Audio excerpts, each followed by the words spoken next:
Good morning. Today I'll be reading the Upanishads, Easwaran version of the Aitareya Upanishad. Introduction: the unity of life. Perhaps the greatest contribution of the Upanishads is to open our eyes to what it really means to be a human being. The constant concern of the sages is to reawaken us to the sacred nature of the environment, of living creatures, of one another, and finally, of our own inner reality.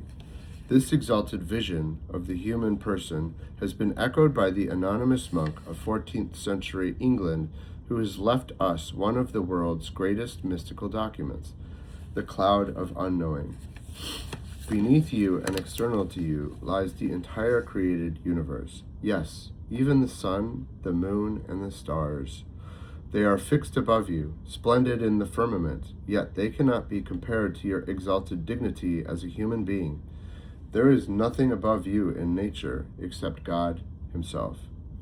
How can this be? How can this minuscule, fragile body, whose size in the universe is beyond ludicrous, be or contain such importance? Because the Upanishads and all the world's great mystics insist we are not that fragile body, but that which causes it to move, breathe, and be alive, consciousness. In this Upanishad, we have one of the four Mahavakyas, or great utterances, that later tradition teased out as the sum and substance of their teaching. Prajam Brahma, all reality is consciousness, and the same consciousness is the life of all. Thus we have the explanation for both the sanctity and the unity of life.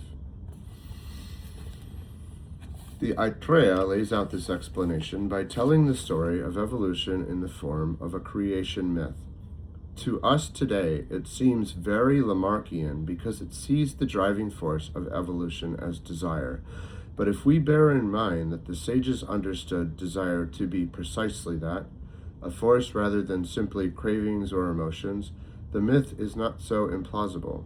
The titanic energy of evolution suggests that some kind of drive, when the sages or the early Greek thinkers called it desire, they were connecting life in the here and now to that awesome cosmic process by which the one manifested itself as and still sustains the many. The great sage of modern India, who was most Upanishadic in his exalted vision of this process, Sri Ramana Maharshi, replied to the urgent questions of a distinguished philosopher in words that always haunt me. Happiness is the very nature of the self. Happiness and the self are not so different. There is no happiness in any object of the world. We imagine through our ignorance that we derive happiness from objects. When the mind goes out, it experiences misery. In truth, when its desires are fulfilled, it returns to its own place and enjoys the happiness that is the self. May my word be one with my thought, and my thought be one with my word. O Lord of love, let me realize you in my consciousness. May I realize the truth of the scriptures and translate it into my daily life. May I proclaim the truth of the scriptures. May I speak the truth. May it protect me, and may it protect my teacher. Om Shanti, Shanti, Shanti. The Aitareya Upanishad, Part 1. Before the world was created, the self alone existed. Nothing whatever stirred. Then the self thought, let me create the world. He brought forth all the worlds out of himself.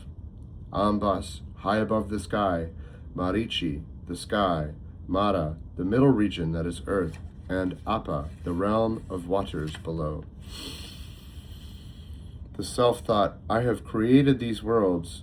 Let me now create guardians for these worlds. From the waters he drew forth Purusha and gave him a form.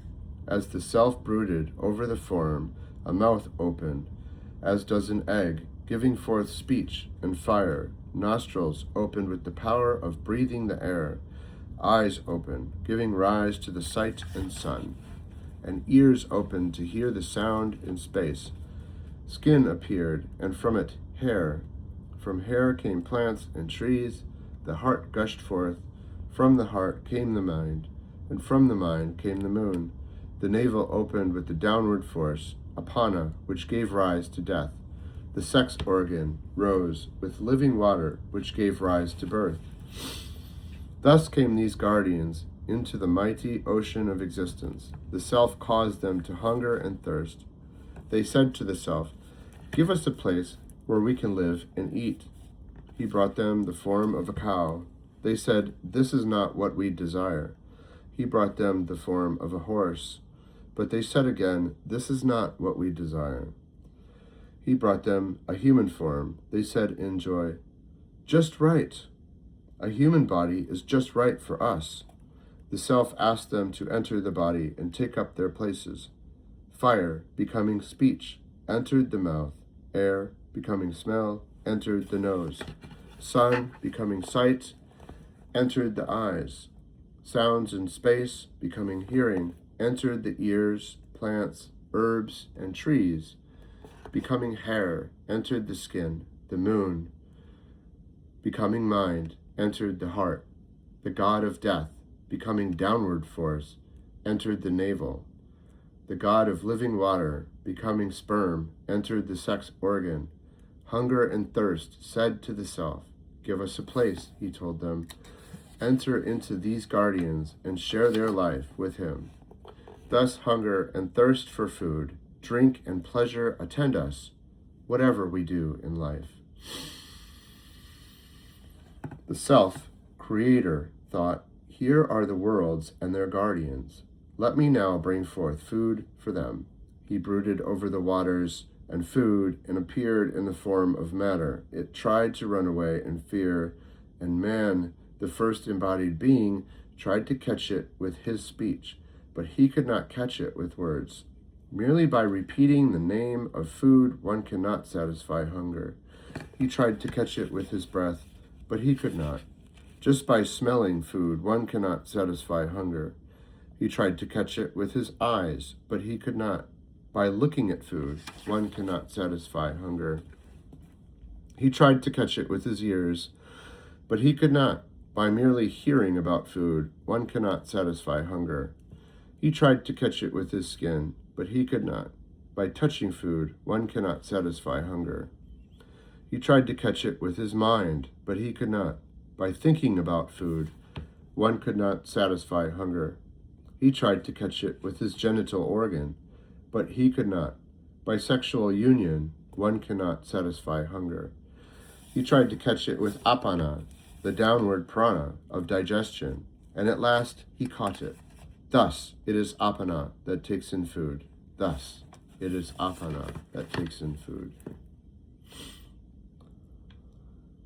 The self thought, "How can this be without me? If speaking is done by speech, breathing by breath, seeing by eyes, hearing by ears, smelling by nose, and meditation by mind, then who am I?" Entering the body through the gateway at the crown of the head, he passed into the three states of consciousness in which the self resides. Filled with wonder, we sing, "I see the Lord." So his name is Idamdra, he who sees. The name Indra stands for Idamdra.